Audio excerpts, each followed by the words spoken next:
Hello everyone. आज हम discuss करेंगे औरोराज के बारे में। बहुत इम्पॉर्टेंट आर्टिकल है। कैसे नॉर्थ में औरोराज बनते हैं, कैसे सोलर फ्लेयर मतलब कोरोनल मास इजेक्शन की वजह से जो प्लाज्मा आता है, मैग्नेटिक फील्ड आता है, और जो सोलर फ्लेयर्स की वजह से एनर्जी आती है हमारी पृथ्वी तक, उसको हम डिस्कस करेंगे। झांसी की रानी के बारे में जानेंगे, कैसे झांसी की रानी 1857 में एक क्रांतिकारी लड़ाई लड़ी और उन्होंने धारे का रुख मोड़ दिया। किस तरह से उन्होंने मोटिवेट किया लोगों को कि आप सच के साथ रहिए और झूठ के साथ बिल्कुल मत रहिए। और नेक्स्ट आर्टिकल हम देखेंगे एबेल प्राइज़ के बारे में। ठीक है, तो फ्रंट पेज के आर्टिकल देखने से पहले मेरी आपसे रिक्वेस्ट है कि आप चैनल पर जाएं तो प्लीज़ एक लाइक का बटन ज़रूर दबा दें। देखो, पहला आर्टिकल जो रिलेटेड है वो हमारे सुप्रीम कोर्ट ने सेंटर से इलीगल माइग्रेंट के इनफ्लो की रिपोर्ट मांगी है। देखो क्या हुआ है, रिसेंटली म्यांमार में कू होने से बहुत ज़्यादा क्राइसिस इमर्ज होकर आया है। क्यों इमर्ज होकर आया? जो वहाँ की ट्राइबल पॉपुलेशन थी, तो वो ट्राइबल पॉपुलेशन कन्फ्लिक्ट कर रही है आर्मी से अपने राइट्स के लिए। तो जो राइट्स आर्मी के हैं उनको जो राइट्स ट्राइब्स के हैं उन्हें प्रोटेक्ट करना बहुत मुश्किल हो रहा है। तो गवर्नमेंट का कहना है कि बहुत सारे माइग्रेंट जो हैं हमारे इंडिया में म्यांमार से आ रहे हैं, और जैसे 1971 में बांग्लादेश से आए थे। तो देखो, माइग्रेंट के आने से कोई प्रॉब्लम नहीं है। सबसे माइग्रेंट से आने से प्रॉब्लम ये है कि मे भी टेररिस्ट एक्टिविटी बढ़ जाए। एक रीज़न ये है माइग्रेंट को कंट्रोल करना। दूसरा रीज़न क्या है? कल्चरल डिफ्यूज़न, मीन्स टू से जो इंडिजीनियस कल्चर है ट्राइबल्स का हमारे इंडिया में, वो डिसरप्ट हो सकता है, आपस में फाइट्स हो सकती हैं। तो उस चीज़ को प्रोटेक्ट करने के लिए माइग्रेंट की इंफॉर्मेशन और कहाँ कितने माइग्रेंट हैं ये होना ज़रूरी होता है। देखो, सेंटर ने अनाउंस किया है 1500 करोड़ की ऐड तमिलनाडु और आंध्र प्रदेश में। देखो, हमने रिसेंटली डिस्कस किया था साइक्लोन के बारे में जो तमिलनाडु में आया हुआ है। इस साइक्लोन ने बहुत सारी, जिसका नाम मिचांग था, इस साइक्लोन ने बहुत सारी डिवास्टेटिंग कंडीशन क्रिएट की और कई जाने गई और कई जगह लॉस पहुंचाया। देखो, मिचांग मैंने आपको बताया था, ये जो नाम दिया गया है ये म्यांमार के द्वारा दिया गया। और ये नाम कैसे दिए जाते हैं? देखो, एक लिस्ट मेंटेन की जाती है। हर कंट्री जिस रीजन में साइक्लोन आते हैं उस रीजन में हर कंट्री अपने नाम देती है, और उस जो नाम दिए जाते हैं कंट्री के द्वारा उसे सीरियल वाइज लगा दिया जाता है। जैसे इंडिया के नाम यहाँ हैं, म्यांमार के यहाँ हैं, पाकिस्तान के यहाँ हैं, तो इंडिया का पहले उठाया, फिर म्यांमार का उठाया, फिर पाकिस्तान को उठाया, फिर इंडिया का उठाया, फिर म्यांमार का उठाया, फिर पाकिस्तान को उठाया। तो ये इस तरह से जो है नाम रखे जाते हैं। देखो, साइक्लोन की कंडीशन मैंने आपको उस दिन भी बताया था, आज भी बता रहा हूँ। साइक्लोन की कंडीशन क्या है कि जो सी है उसका टेम्परेचर 27 डिग्री से ऊपर होना चाहिए। वन कंडीशन ये है। अक्टूबर हीट में देखो क्या होता है, अक्टूबर हीट का यही काम होता है, वेदर एकदम क्लीन होता है। वेदर क्लीन होने के कारण बे ऑफ बंगाल और अरेबियन सी धीरे धीरे बहुत गर्म पड़ जाता है। गर्म पड़ने के कारण क्या होता है, गर्म हवाएं जो है वो नीचे से ऊपर की तरफ को उठती हैं। यही गर्म हवाएं धीरे धीरे यहाँ पर एक स्क्रॉलिंग टाइप का फीचर बना लेती हैं। क्यों बना लेती हैं? क्योंकि हाई प्रेशर एरिया, जो हाई प्रेशर की हवाएं होती हैं मेडिटेरियन रीजन से, तिब्बत रीजन से ये आती हैं और यहाँ पर लो प्रेशर एरिया को घेरने की कोशिश करती हैं। जब ये लो प्रेशर एरिया को घेरती हैं तो क्या होता है, एक ऐसे विरलिंग टाइप का मोशन बनता है। जो नॉर्थन, देखो ये हमारी प्यारी पृथ्वी है, जो नॉर्थन हेमीस्फीयर पे ये साइक्लोन का मोशन होता है वो एंटी क्लॉकवाइज होता है, जबकि साउथर्न हेमीस्फीयर पे इक्वेटर के साउथ में ये क्लॉकवाइज होता है। तो ये जो विरलिंग मोशन बनता है इसी को हम साइक्लोन कहते हैं। और आई एकदम काम होती है, काम का मतलब है आई पर कोई भी मोशन नहीं होता है। साइक्लोन को डिसिपेट एक ही कंडीशन में किया जा सकता है, साइक्लोन को ख़त्म एक ही कंडीशन में किया जा सकता है कि साइक्लोन में जो एनर्जी मिल रही है वाटर के थ्रू वो ख़त्म हो जाए। इसीलिए जब साइक्लोन लैंडफॉल करता है, लैंडफॉल का क्या मतलब है, जब साइक्लोन लैंड करता है ज़मीन पर तो उस कंडीशन में क्या होता है, मॉइस्चर मिलना ख़त्म हो जाता है। और जब मॉइस्चर मिलना ख़त्म हो जाता है तो साइक्लोन भी धीरे धीरे ख़त्म हो जाता है।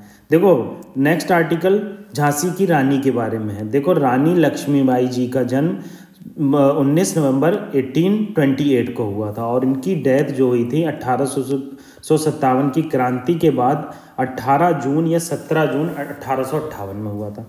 ये एक मोस्ट आइकॉनिक फ्रीडम फाइटर हैं। इनकी शादी जो हुई थी महाराजा ऑफ झांसी से हुई थी, क्योंकि ये बनारस की रहने वाली थी, बनारस में पैदाइश हुई थी इनकी, और इनकी शादी महाराजा ऑफ झांसी से हुई, जिनका नाम राजा गंगाधर नेवलेकर था। ठीक है, इन्होंने डॉक्ट्रिन ऑफ लैप्स को रिफ्यूज़ कर दिया जो इम्पोज की गई थी ब्रिटिश गवर्नमेंट के द्वारा।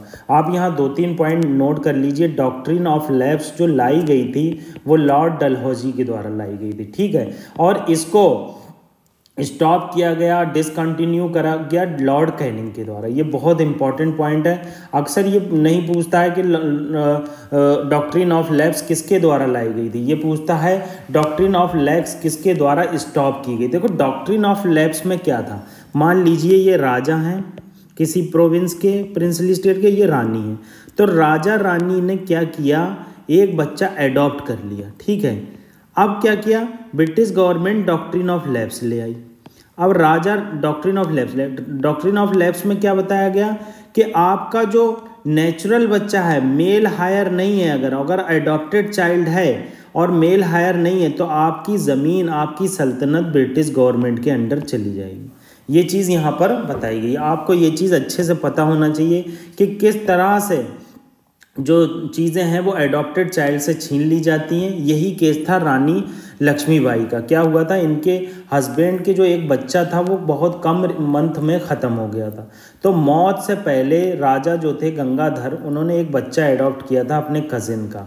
उस बच्चे को एडॉप्ट करने के बाद क्या हुआ कि वो अंग्रेज़ों ने मेल हायर मानने से मना कर दिया, बोला ये मेल हायर नहीं है, इसको हम जो है सल्तनत नहीं दे सकते। इसको लेकर वहाँ पर लड़ाई हुई। यही लड़ाई जो है वॉरियर, इसी बात को लेते हुए ये one of the main issue बना इंडियन रिवेलियन ऑफ 1857 में। 1857 में क्या हुआ कि जो 1857 की क्रांति चल रही थी उसके कई रीज़न थे। देखो पहला रीज़न इसमें था मिलिट्री से डिस्क्रिमिनेशन।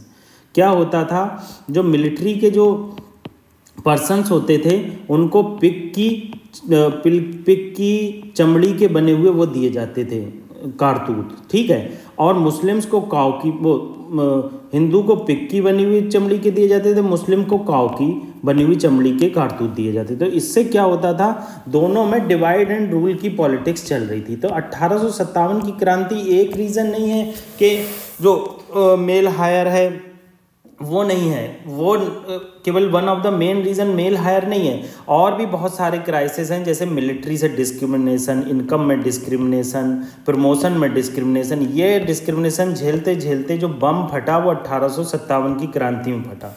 लोगों के माइंड में वो खौलती रही बात। अब की पॉइंट देख लेते हैं। देखो रानी लक्ष्मीबाई जी का जन्म 19 नवंबर 1828 में बनारस में हुआ, ये आप याद रखना। इनके बचपन का नाम मणिकर्णिका था और इन्हें प्यार से मनु कहा जाता था। इनके सन था दामोदर राव। अब दामोदर राव की डेथ हो जाती है 4 मंथ के अंदर, तो इन्होंने कज़िन आनंद राव, कज़िन का जो चाइल्ड था आनंद राव गोद लिया और उसका नाम रीनेम कर दिया दामोदर राव। ठीक है, और लक्ष्मीबाई के बारे में क्या बताया गया, क्या रोल रहा लक्ष्मीबाई का इंडिया के स्ट्रगल में। देखो लक्ष्मीबाई जो थी वो ब्रेव वॉरियर थी, वो अंग्रेज़ों से बिल्कुल नहीं डरती थी। इन्होंने इंडिया के स्ट्रगल में one of the main important role निभाया। 1853 में क्या हुआ, लॉर्ड डलहौजी क्या हुआ, डॉक्ट्रिन ऑफ लैप्स ले आए। डॉक्ट्रिन ऑफ लैप्स में क्या था कि जिसको मेल हायर नहीं है वो उसको बच्चा जो जिसका अडॉप्टेड चाइल्ड है उसकी सल्तनत जो है वो ब्रिटिश गवर्नमेंट के अंडर आ जाती थी।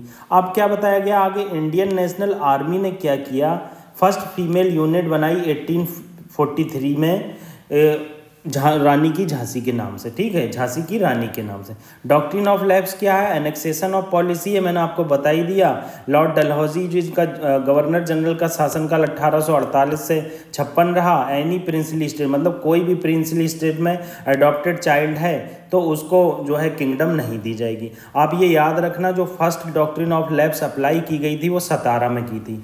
कभी कभी यूपीएससी ऐसे पूछता है doctrine of lapse implemented in first time in 17, तो बिल्कुल वो सही होगा। ठीक है, इस तरह के क्वेश्चन यूपीएससी के द्वारा पूछे जाते हैं। अगला आर्टिकल जो रिलेटेड है वो एबेल प्राइज से रिलेटेड है। देखो एबेल प्राइज जो है वो मैथमेटिक के फील्ड में दिया जाता है। इसे नॉर्वे के किंग के द्वारा दिया जाता है, आउटस्टैंडिंग परफॉर्मेंस इन मैथमेटिक्स।